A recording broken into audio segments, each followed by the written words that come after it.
Life is not a race, it's a journey.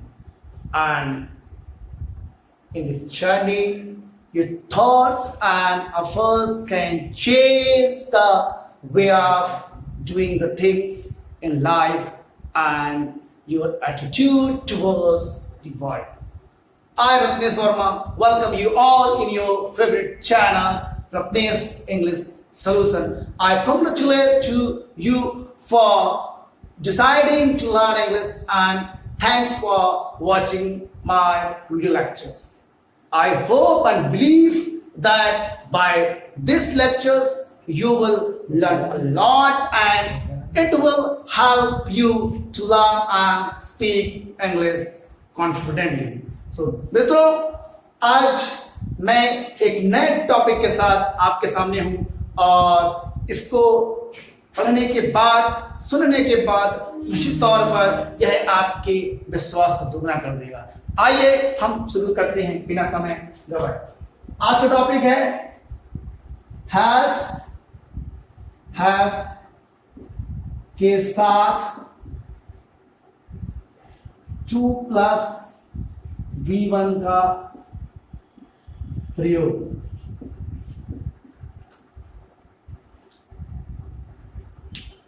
अपने पिछले lecture में हमने देखा है कि हैज हैव का प्रयोग कैसे करते हैं नाउन के साथ। किसी के पास कुछ है, किसी को कुछ है, किसी में कुछ है। जैसे मेरे पास समय है, उसके पास पैसा है, तुम्हारे पास काम है, उनके पास सुविधाएं हैं, हमें आजादी है, उसे समस्या है, उसके सिर में दर्द है, इत्यादि प्रकार के वाक्य हमने बनाना सीखा है। आज उसी वाक्य को आगे बढ़ाते हैं, थोड़ा सा उसमें कुछ जोड़ करके। जैसे मेरे पास किताब है पढ़ने के लिए, उसके पास खर्च करने के लिए पैसा है, हमारे पास नया साल मनाने के लिए दोस्त हैं, मेरे पास तुम्हें देने के लिए अच्छा तोहफा है। इस तरह के वाक्य जो आपको निश्चित तौर पर पसंद आते होंगे, आप कई बार सोचते भी होंगे, लेकिन किसी स्ट्रक्चर्स या शब्दों का ज्ञान ना होने की वजह से आप उसे नहीं बना पाते। तो चलिए आज इसको, इन्हीं वाक्यों को बनाना सीखते हैं। कैसे बनाते हैं?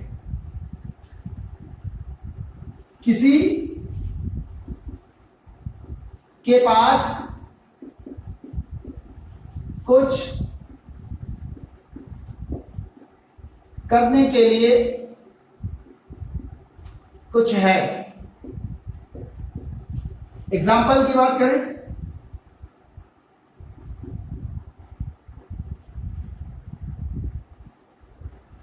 हमारे पास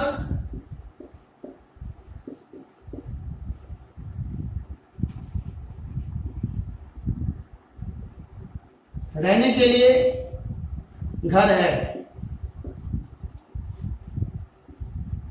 We have home to live. दूसरा वाक्य देखते हैं, उसके पास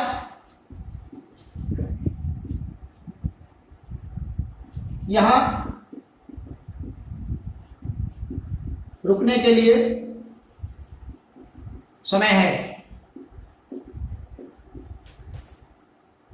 He has time to stay here. अब देखते हैं कि इन वाक्यों को कैसे फार्मूले से बनाते हैं। तो छोटा सा फार्मूला आपको ध्यान देना पड़ेगा, क्योंकि पहले तो हम पढ़ चुके हैं।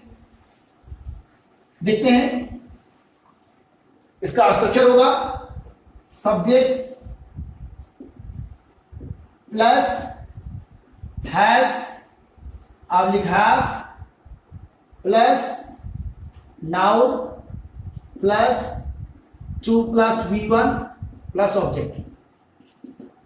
ये आधार वर्ष किया जाएगा। नेगेटिव में क्या होगा? Subject plus do oblique does plus not plus have plus noun plus 2+V1 plus object.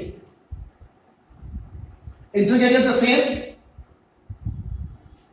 Do oblique does plus subject plus have plus noun plus two plus V1 plus object. Fourth interrogative negative do oblique does plus subject plus not plus have plus noun plus two V1 object. Next question interrogative question word plus do oblique does plus subject plus have plus noun plus two plus V1 plus object. Next question word negative question word plus do oblique does plus subject plus not plus have plus noun plus two V1 plus object. ये 6 फॉर्मूले हैं, इनके आधार पर इन sentences को हम बनाएंगे। जैसे पिछले वाक्य में हमने सब्जेक्ट हैज और नाउन तक पढ़ लिया था, टू यहां पर जुड़ेगा। आज मैं थोड़ी सी आपको वर्ब के बारे में बता देता हूं, वर्ब क्या होता है। वर्ब को हिंदी में क्रिया कहते हैं, वह शब्द जिससे किसी कार्य के होने का बोध होता है उसे हम क्रिया कहते हैं। अगर मैं सरल शब्दों में बताना चाहूं तो आप यह कह सकता हूं कि जिस हिंदी शब्द के अंत में ना आता है उसे हम क्रिया ये वर्ब कहते हैं। फॉर एग्जाम्पल की बात करें, आना, जाना, उठना, बैठना, खाना, पीना, लेना, देना, पूछना, बताना, मारना, पीटना, खरीदना, बेचना, सोना, जागना, बताना, पूछना, भेजना, प्राप्त करना इत्यादि। कोई भी आप शब्द देखेंगे, इन सारे शब्दों के अंत में आपको ना मिल रहा है। इस शब्द के ना अंत में मिलना ही उसका निश्चित करता है कि वह क्रिया ये वर्ब है। तो मुझे लगता है कि वर्ब आपको समझ में आ गई होगी। चलिए अब हम कुछ एग्जांपल्स के माध्यम से इसको और बेहतर देखते हैं।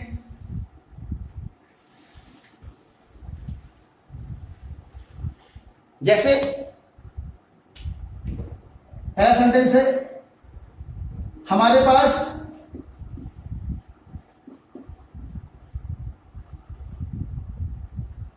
उसे पढ़ाने के लिए समय है। इस सेंटेंस को कैसे बनाएंगे देखते हैं। इस सेंटेंस को दो भागों में तोड़ करके उसे बनाएंगे। हमारे पास क्या है पहले देखते हैं। हमारे पास उसे पढ़ाने के लिए समय है। तो पहला बात ये देखिए कि हमारे पास क्या है, तो निकल के आएगा कि हमारे पास समय है। ये एक बात तो बन जाता है। दूसरा बात, उसे पढ़ाने के लिए क्या होगा, उसे पढ़ाना, उसे पढ़ाना। ये सेंटेंस कैसे बनता है, वी हैव टाइम। ये आप सीख चुके हैं, आपको बनता भी है। ये सेंटेंस बन जाएगा, we have time to teach him. अब इन्हीं वाक्यों के हम नेगेटिव कैसे बनाएंगे, इंटरोगेटिव कैसे बनाएंगे, वो मैं कुछ एग्जांपल के माध्यम से आपको बताता हूं। इसे मिटा देता हूं।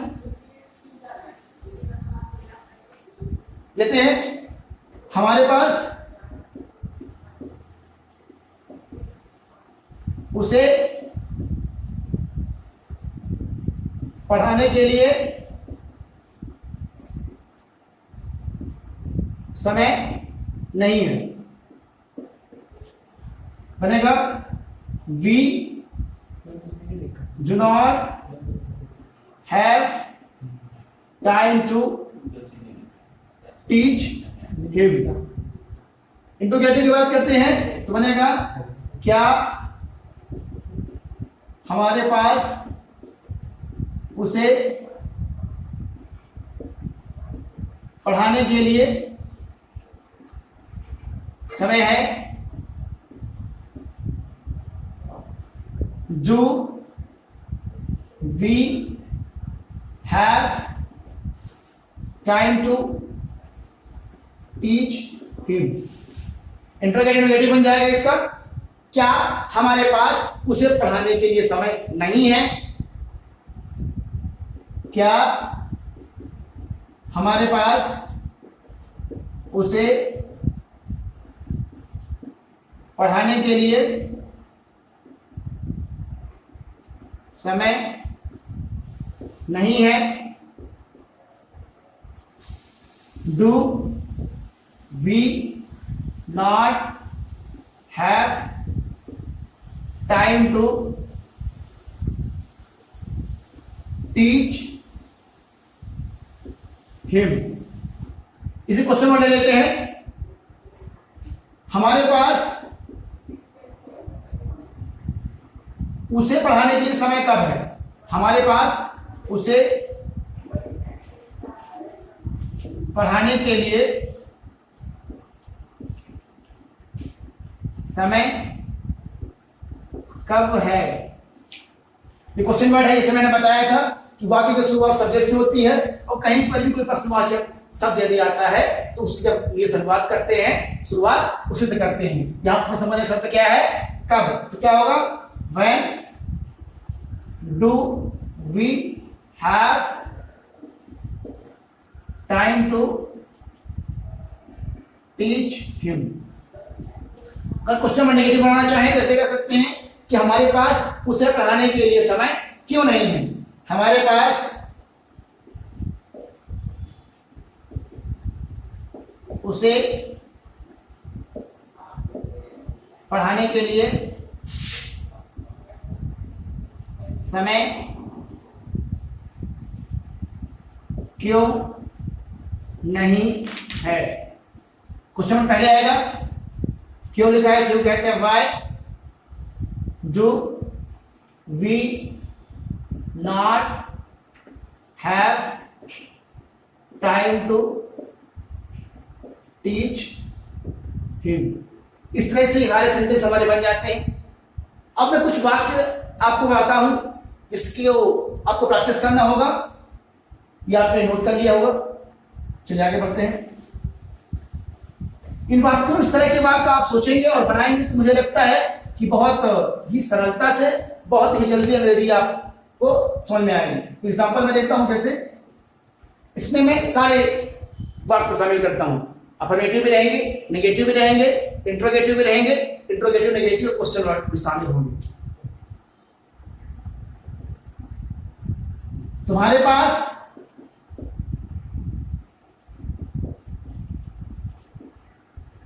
बोलने के लिए वाक्य हैं। दूसरा, उनके पास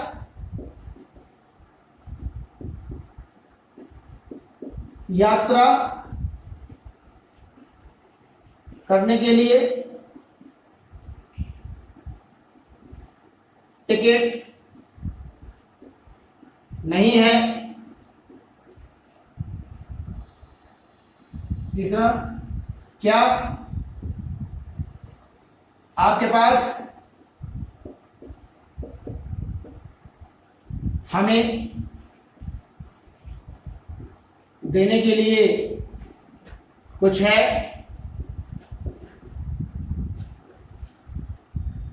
क्या बच्चों के पास खेलने के लिए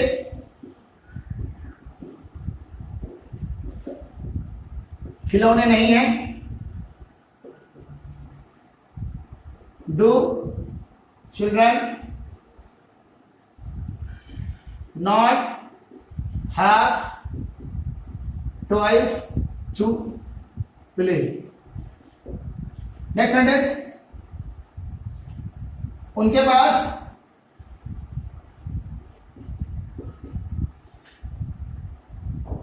मुझसे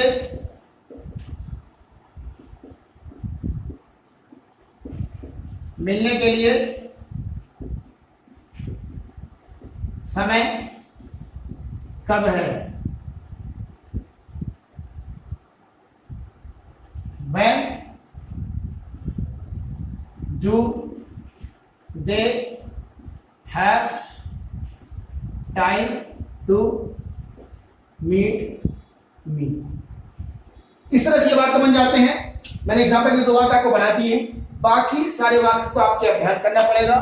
और अगर आप इस तरह के वाक्य सोचते हैं तो आप निश्चित तौर पर, क्योंकि पूरा संभव नहीं है कि बहुत सारे वाक्य आपको यहाँ दिए जाएं, आपको ये चीज समझने के बाद अगर कहीं लगता है कोई चीज समझ में नहीं आई है, आप अपने कमेंट बॉक्स में अपने प्रश्न या सुझाव हमें दे सकते हैं और मैं उन प्रश्नों के उत्तर देने का और आपके सुझावों को स्वीकार कर बेहतर बनाने का पूरा प्रयास करूंगा। इन शब्दों के साथ बहुत बहुत धन्यवाद। मिलते हैं आपके नए वीडियो के साथ। Thank you.